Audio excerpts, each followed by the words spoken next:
அன்பு நண்பர்களே, அனைவருக்கும் அன்னை சமையல் உமாவின் அன்பான வணக்கங்கள். இன்னைக்கு அன்னை சமையலில் பார்க்க போகிற ரெசிபி பூசணிக்காய் அல்வா. இது நிறைய கல்யாண வீட்டில் நம்ம சாப்பிட்ருப்போம். இன்னைக்கு வீட்டில் எப்படி செய்கிறதுன்னு பார்க்கலாம். கடாயில் தேவையான அளவு நெய், முதல்ல கொஞ்சம் முந்திரி சேர்த்துக்கலாம். அடுத்தது சின்ன சின்னதாக கட் பண்ண பாதாம் சேர்க்குறது ஆப்ஷன் தாங்க, விருப்பப்பட்டால் சேர்த்துக்கலாம், இல்லைன்னா வேண்டாம்.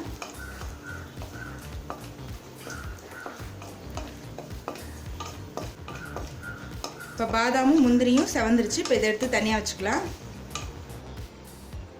வெள்ளை பூசணிக்காயோட விதையும் தோலையும் எடுத்துருங்க. அதுக்கப்புறம் இது மாதிரி துருவி வச்சுக்கோங்க. இப்போ பூசணிக்காயை சேர்த்துக்கலாம். நான் 2 கப் பூசணிக்காய் துருவல் எடுத்திருக்கேன். பூசணிக்காய் துருவலை நல்லா வதக்கிக்கலாங்க.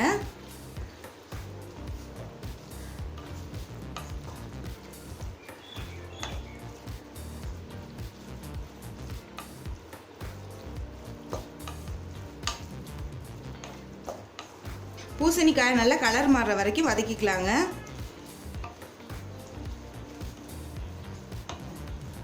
பூசணிக்காயை நல்லா கலர் மாற வரைக்கும் வதக்கியாச்சு. இப்போ 1/2 கப் தண்ணி சேர்த்துக்கலாம். பூசணிக்காய் நல்லா வேகிற வரைக்கும் வெயிட் பண்ணலாங்க.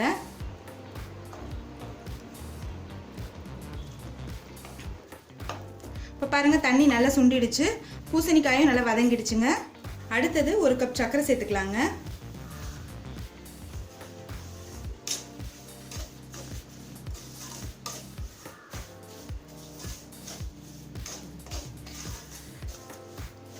நீங்கள் விருப்பப்பட்டீங்கன்னா நாட்டு சர்க்கரை சேர்த்துக்கலாம், அப்படி இல்லைன்னா வெல்லம் கூட சேர்த்துக்கலாம்.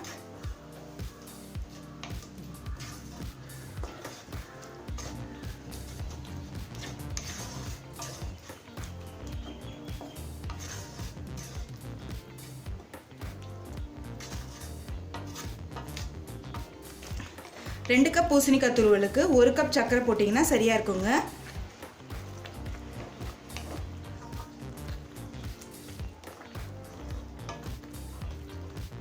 இப்போ ஒரு 5 நிமிஷம் கழிச்சு பார்த்தீங்கன்னா சர்க்கரை எல்லாம் நல்லா கரைஞ்சி நல்லா திக்காயிடுச்சுங்க. இப்போ 1/4 டீஸ்பூன் ஏலக்காய் பொடி சேர்த்துக்கலாம். அடுத்தது ஃபுட் கலர் யூஸ் பண்ணிக்கலாங்க. ஃபுட் கலர் போடுறது ஆப்ஷனல் தான், நீங்கள் விருப்பப்பட்டால் சேர்த்துக்கலாம், இல்லைன்னா வேண்டாம்.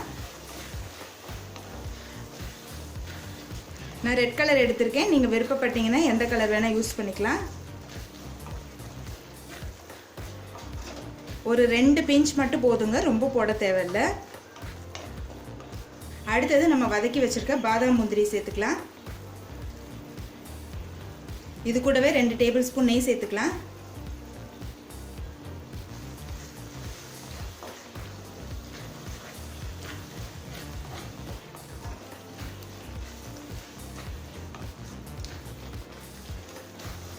நல்லா மிக்ஸ் பண்ணி விட்டுருங்க.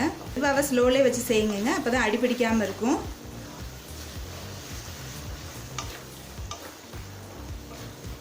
பூசணிக்காய் துருவுறது மட்டும்தாங்க டைம் ஆகும், மற்றபடி ரொம்ப ஈஸியாக செஞ்சிடலாம். இப்போ எல்லாத்தையும் சேர்த்துட்டு 5 நிமிஷம் நல்லா கிளறிக்கிட்டே இருங்க. பாருங்கள், கடாயில் நல்லா ஒட்டாமல் வந்துருச்சு. நம்ம ஊற்றின நெய்யும் வெளியில் வந்துருச்சு. இப்போ பூசணிக்காய் அல்வாவை சர்வ் பண்ணிடலாங்க. சுவையான பூசணிக்காய் அல்வா ரெடி ஆகிடுச்சுங்க. ரெசிபியை ட்ரை பண்ணி பாருங்கள், கண்டிப்பாக உங்களுக்கே பிடிக்கும். ரெசிபி பிடிச்சிருந்ததுன்னா வீடியோவை லைக் பண்ணுங்கள், கமெண்ட் பண்ணுங்கள், ஷேர் பண்ணுங்கள். இது வரைக்கும் அன்னை சமையல் சேனலை சப்ஸ்கிரைப் பண்ணலைன்னா சப்ஸ்கிரைப் பண்ணுங்கள். தேங்க்யூ.